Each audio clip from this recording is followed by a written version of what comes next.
The Galactic Council fleet hovered silently in the upper orbit of Jenner Prime. Its ships a collection of shining, flawless engineering from dozens of advanced civilizations. These vessels shimmered like living stars, sleek, curved, and bathed in fields of quiet, controlled energy. They were the pride of the galaxy, each built with knowledge thousands of years ahead of what most species could imagine. Then the human ship arrived.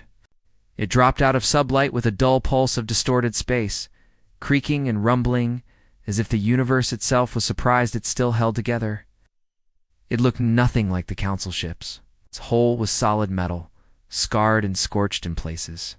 Faint heat waves shimmered from its outer plates, and a thin trail of frozen exhaust extended behind it like a scar. To the Council, it was an antique, a joke. On the open comes, laughter erupted. "Is that a cargo hauler? Or a flying furnace?" chuckled a Siluri diplomat, her silver feathers shaking with amusement. "I think they forgot to turn on their shielding," added the Zenthari envoy with a sneer. "No, I believe this is their real ship," came another voice, this one dripping with mock sympathy. Even among the quietest diplomats, smiles were exchanged. From within the command bridge of the Dauntless, Captain Elaine Torres sat in her seat without flinching. Her hands rested calmly on the armrests. Her eyes flicked across the readings on the worn, slightly outdated console in front of her. Around her, the crew moved efficiently. No one spoke of the laughter they had expected. The universe judged by appearances, and theirs didn't shine. But Dauntless was not here to impress. It had come through battles, asteroid fields, and near-star collisions. It had survived systems failing, engines burning out, and even sabotage. From within, every scratch on its hull was a story. Every dent, a lesson. And most of all, Dauntless worked not because it was the best machine, but because the people inside never gave up on it. Now, they stood on the edge of something historic, humanity's first step into the interstellar stage. Yet all the Council saw was an old tin can floating into their sky. Torres listened silently to the alien voices crackling in translation through her comms. Her face remained calm, but her mind was sharp, taking notes. None of this surprised her. Human history had always been a pattern of underestimation, followed by disbelief. On Earth, they were called stubborn. In space, they'd be called something else. "Let them laugh," said Lieutenant Rajan quietly beside her, breaking the silence. "On the bridge, they won't be laughing for long." Torres gave a small nod but said nothing. The human ship slowly drifted forward into position as requested. Responding to Council beacons with exact, respectful signals, the diplomacy channel had already been opened, and a formal greeting had been sent polite, hopeful, and perfectly. Within protocol, yet none of the Council ships responded directly. Instead, more scans were triggered. Harmless at first standard checks for weapons or illegal cargo. But then they grew more detailed, probing deeper, trying to map internal systems, track power sources, and analyze crew biosigns. Still, the humans said nothing. They kept moving forward, playing the role they were expected to play, the backward. Curious newcomers from a far-off spiral arm. But inside Dauntless, small indicators lit up. The scans weren't just passive, they were deep, complex, and in some cases bordering on hostile intrusion. "They're trying to read our core systems," reported Rajan, his voice low but focused. "Recommend firewalls go active." Torres didn't answer immediately. Her fingers tapped the console slowly. Then she said, "Activate soft jam countermeasures. Do it quietly. Let's see how much they think they know." Across the ship, hidden systems powered up. No flashy lights, no dramatic sounds, just silent threads of digital defense weaving through the old frame of the ship. Within moments, 2 Council surveillance drones blinked out of sync. One recovered. The other didn't. But the laughter on the Council channels had already faded. A quiet ripple was moving through the gathered ships as anomalies were being noticed. Scans were returning. Strange results. Some readings simply disappeared. Bounced back, warped, confused, or falsely complete. One ship reported receiving its own sensor logs reflected back at it, but altered, subtly enough to raise concern. "This shouldn't be possible," whispered a council technician aboard the Zenthari flagship. "There's no way that thing can run adaptive signal inversion. They don't even have quantum relays." And yet something was happening. The human ship wasn't attacking, wasn't responding aggressively, but it was doing something that it wasn't supposed to be able to do. Something only the most advanced vessels of the Council could attempt, and even they failed at it. More often than not, the diplomats grew quiet. Some eyes narrowed, others widened. What had once seemed like a curiosity now felt different. Not threatening yet, but definitely unknown. From the bridge of Dauntless, Captain Torres watched her screens as the Council's active scans began to drop off. One by one, their interest was cooling. Or perhaps their confidence was. She looked out at the distant wall of shining ships and knew something had just shifted. They had mocked the tin can. They had laughed. Oh. But now, for the first time, they were watching, not with amusement, with caution. A sudden silence fell across the bridge of the Dauntless as a private transmission came in. Its encryption, unusually advanced even for the Council. Captain Elaine Torres studied the message. Quietly, it was short, direct, and carried the unmistakable seal of the Corellian ambassador. "What are you hiding?" It asked, no formality, no polite tone, just curiosity and tension wrapped into one line. Torres read it twice, then sent a simple reply. "We've done what we had to, with what we had." Maybe that's something your people forgot. Surface, it was vague, but the weight behind it was heavy. The crew didn't ask questions, they trusted her. They had seen things no one else in the galaxy would ever believe.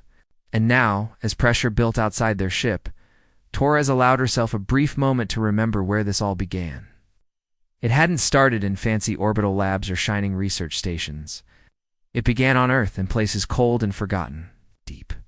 Under the ice of Antarctica, long before the Council even knew humanity existed, engineers and scientists worked in secret.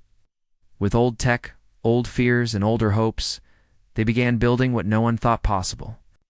AI models designed to adapt like humans were trained not in supercomputers, but in underground networks that could barely stay powered. These artificial minds weren't elegant, they were unpredictable, emotional, learning through error. Was the secret, they weren't just machines, they grew, much like people did. When Earth was locked out of open galactic contact, humanity didn't protest, they adapted. And when they realized that known physics wouldn't let them reach the stars fast enough, they stopped trying to follow the rules. Instead, they broke them. Zero-point energy manipulation was something only whispered about in Council science circles. Considered theoretical at best and dangerous at worst. But under the red sands of Mars, inside domes covered in dust and rust, human scientists had created a prototype that actually worked. Not perfectly, not safely, but it worked. Over time, their early ships failed, one after another. Some vanished, some exploded, some simply never moved again. But each time, the survivors rebuilt. They learned from every mistake, even when that mistake cost lives. And through it all, they kept one thing constant: human intuition. Their neural interface systems weren't controlled by sterile logic or flawless AI. They were designed to bond with real people. The ship didn't just respond to commands. It responded to feelings, reactions, instincts. It became a part of the crew, not just a tool. Dauntless was the first ship to survive a complete test. It wasn't beautiful. It wasn't stable. But it could move. It's not through warp drives or hyperlanes like the Council used, but through folds and fractures in space that others couldn't detect. It didn't break into another dimension, it slipped between cracks in the one they already had. The Council had never seen it because they had never thought to look that way. As the Dauntless sat in the outer region of the Councils, gathering all sensors focused on it, something changed. Without warning, without sound, and without any known energy surge, the human ship disappeared. 1 second it was there, the next it was gone. Alarms rang across every flagship in the fleet. Panic swept through command rooms. Hundreds of scanners tried to relocate it, but nothing showed up. It was as if the ship had never existed. Moments later, it reappeared inside the Council's inner ring. This area was supposed to be unreachable without clearance codes and precise jump data. It was protected by multiple layers of detection and gravitational safety barriers. But the Dauntless now floated calmly among the core vessels, as if it had always been there. Its engines were quiet. Its hull, still dented and worn, glinted under the station's light, and its coms remained silent. The shock across the Council was immediate. Some suspected cloaking, others feared weapons. But none of their theories explained how a human ship had crossed a secure region in open space without triggering a single defense system. Inside the Council's command ship, whispers turned into arguments. How could this be possible? Who authorized it? Was it an attack, a test, or something else entirely? Meanwhile, the Chirelian ambassador watched the human vessel through his viewport with a strange expression. Not fear, but thought. He remembered the message Torres had sent. We've done what we had to with what we had. It echoed in his mind louder now. Humans hadn't arrived with power. They had arrived with purpose. They had come from struggle, from being locked out, pushed aside. And yet they had done something no other species had ever done. They had defied the fundamental rules of the galaxy, not by ignoring them, but by not believing they were unchangeable. The Dauntless had no business being where it was. By all known science, by all accepted logic, the ship should have broken apart, failed, or never even launched. But it hadn't. It had crossed the galaxy with engines barely stable and systems held together by force of will and human determination. And now, it had gone further than anyone else. In the quiet that followed as the Council scrambled for answers, one simple truth began to settle in. Humans were not just newcomers. They were not just lucky, or something the galaxy had almost forgotten could exist impossible. But there they were, real, present, and watching. As the Dauntless hovered silently among the elegant ships of the Galactic Council, the usual procedures began. It was protocol for all newly arriving species-standard passive scans to assess technology, energy output, and structural makeup. It was supposed to be harmless, routine, almost ceremonial. But when the Council's first scan returned, the results were far from what anyone had expected. There was no warp core, no sign of a quantum lattice drive, and no evidence of hyperspatial shielding. Instead, the human ship revealed thick armored plating, large, clunky engines, and a heat signature far higher than any efficient vessel should produce. Radiation levels, though contained, were oddly high, and the internal structure was tightly packed with unknown alloys and irregular energy signatures. From a technical standpoint, it looked less like a spacefaring marvel and more like a salvage barge patched together by desperate hands. Within hours, the Council's galactic network was flooded with commentary. Analysts called it a relic. Social feeds mocked it with the tag tin can technology. Cartoons appeared of humans flying giant metal boxes with smokestacks and wrenches. The public laughed, the diplomats snickered, and even a few military officials shook their heads. But deep within the Council's intelligence division, a different conversation had begun. Midway through the scans, something strange occurred. Soft pulse from the human ship triggered a feedback loop in one of the observing systems. At first, it seemed like a glitch until the same pattern repeated across 5 different ships. Feedback data started scrambling, sensors reported false readings, and power relays flickered unexpectedly. Then, things escalated. Multiple Council databases normally isolated and protected suddenly experienced sync errors. Archive access was briefly lost in 3 core nodes. Confusion spread, but no direct cause could be confirmed. That was when the Council's master AI flagged something unprecedented, a Type 9 encryption. Burst had been detected coming from within the Dauntless. It lasted only 0.7 seconds, but its presence alone was enough to trigger multiple emergency alerts. Type 9 encryption was a theoretical model, implemented, never cracked, never seen in live conditions. According to Council science, it wasn't possible to create with current technology, yet the data didn't lie.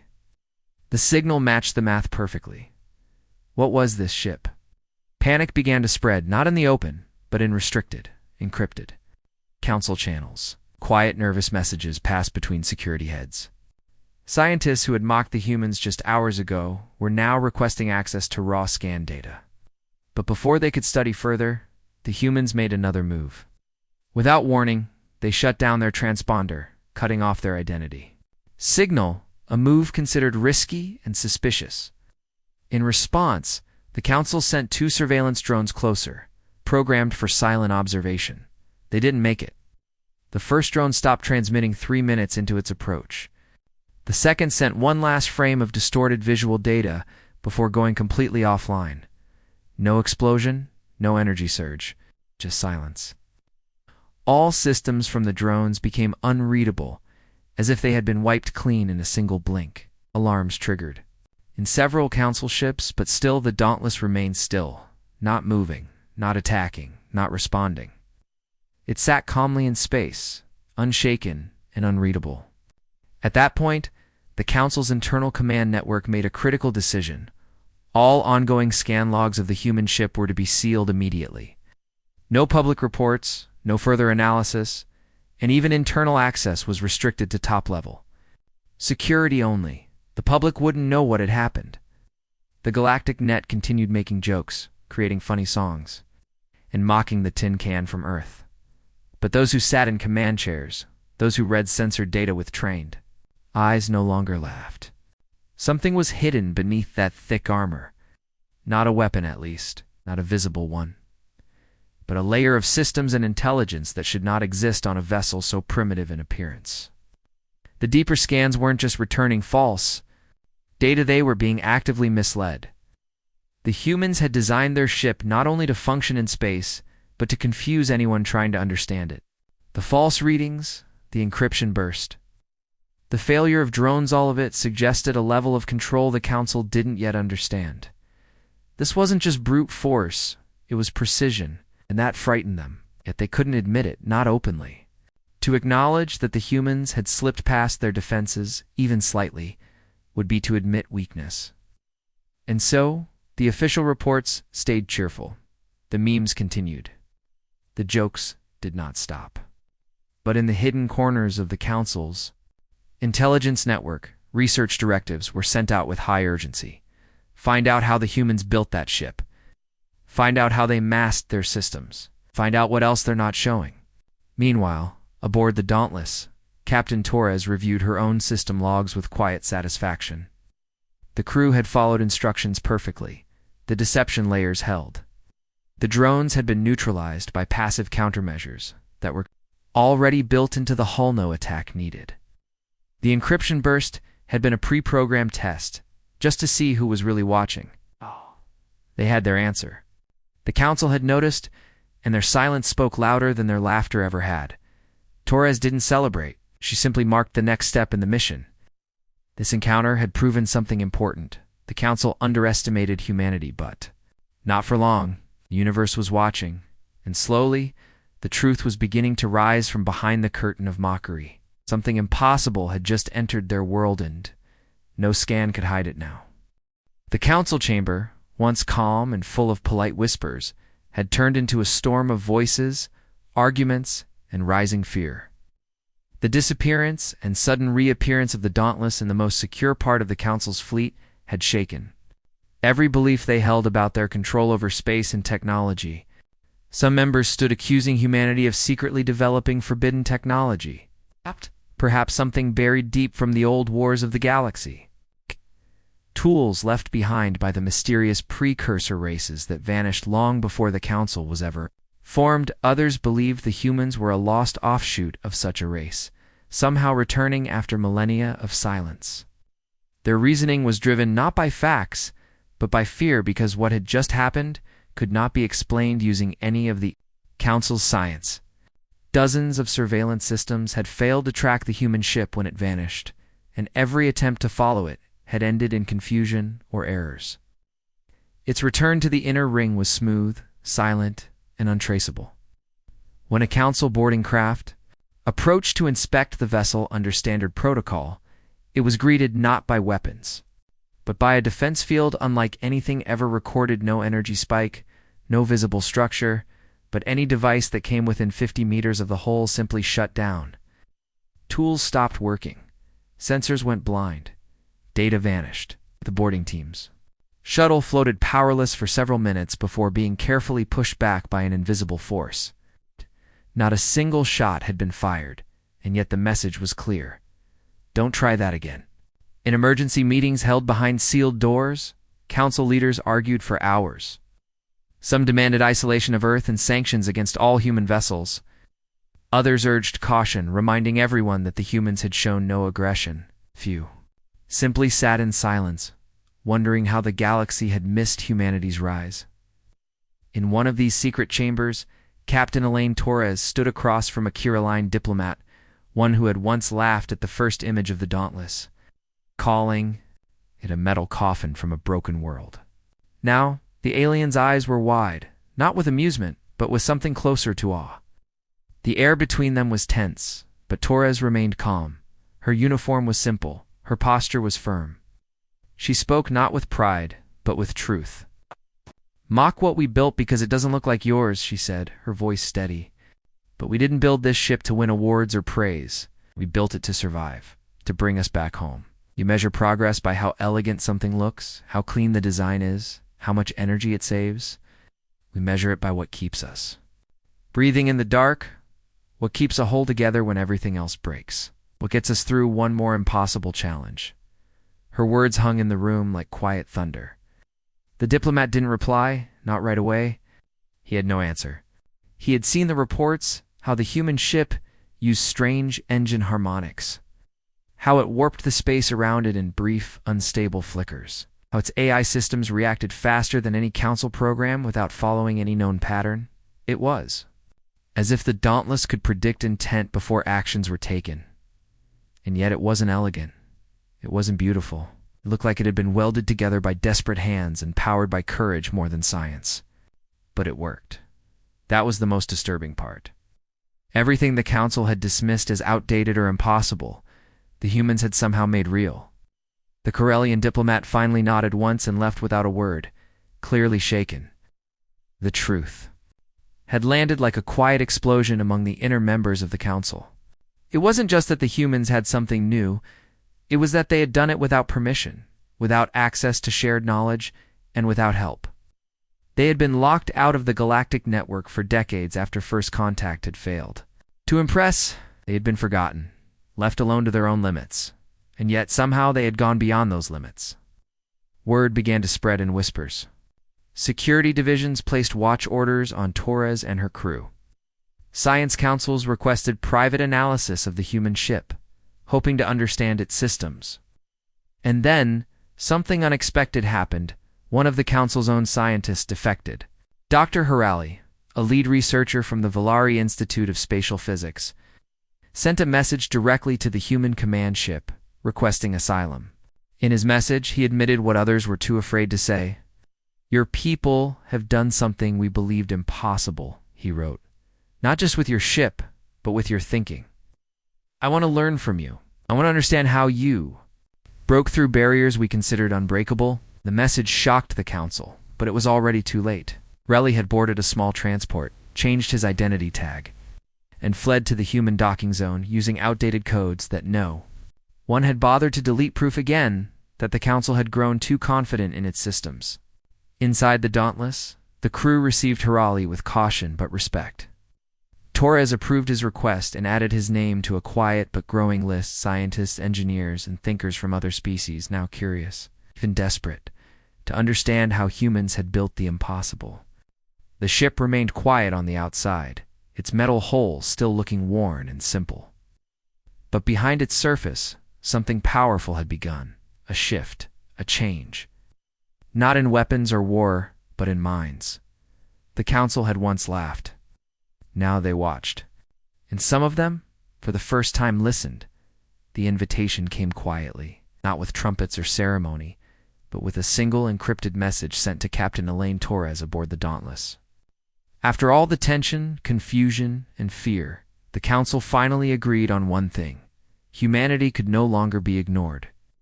But instead of threats or demands, the message offered something unexpected: a formal invitation for Earth to join the Galactic Council as an equal member. It was the kind of offer hundreds of species had once fought wars over, yet the humans responded in a way that no one had predicted. They declined. There was no bitterness, no insult, no arrogance in the replies, just a quiet decision made by a crew that had come too far by doing things their own way. The message sent back to the council wasn't a speech or a list of terms. It was a single image: Earth, as seen from the surface of the moon, its blue light rising above the barren gray horizon, hanging in space like a fragile dream. Beneath it were 6 words: "We are the impossible.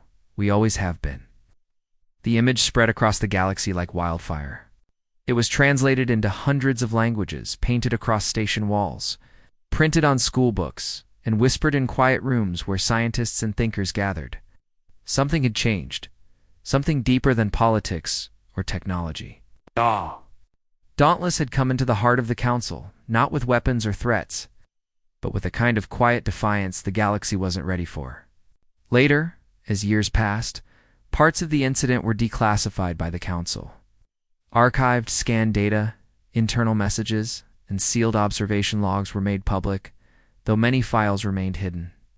What was revealed told a story stranger than fiction: a ship that had no right to fly, navigating space without known propulsion systems, shielding itself with invisible barriers, and avoiding surveillance through patterns no AI could map. It didn't rely on brute power or ancient secrets. It worked because it had been born from something few species understood: chaos, failure, persistence, and human instinct. Where other species built only when they were certain, humans built when there was no choice. Where others feared the unknown, humans poked it with a stick to see what happened next. The result was never clean, never perfect, but sometimes it was enough to change everything. Scientists on 100 worlds began questioning their limits. Students once taught to memorize equations now began asking, what if this rule could be bent? What if it didn't hold at all? The concept of known physics slowly began to loosen, not in a reckless way, but with curiosity. Humanity had not just challenged the laws of the universe, they had reminded the galaxy that those laws might not be complete. From the outer colonies to the core worlds, engineers started experimenting again. 1,000 small labs began looking at Earth's open broadcasts, sold signals full of strange ideas, strange energy theories, and strange hope. Some failed to understand, others failed completely, but a few began to build. And somewhere deep in a quiet research station on a moon no one had cared about before, a group of alien students used an outdated Earth schematic to power a short-range jump drive using only scavenged parts. It sparked once. It burned twice. And then it worked. The council watched all of this happen, unable to stop it. Slowly, the laughter that had once followed the arrival of the Dauntless disappeared. The term tin can technology became a compliment. Young pilots used it to describe anything that ran better than it should. Young engineers wore T-shirts with images of the Dauntless and the phrase "built to survive." In classrooms, human history was taught not as a collection of wars and disasters, but as a story of adaptation, grit, and impossible leaps.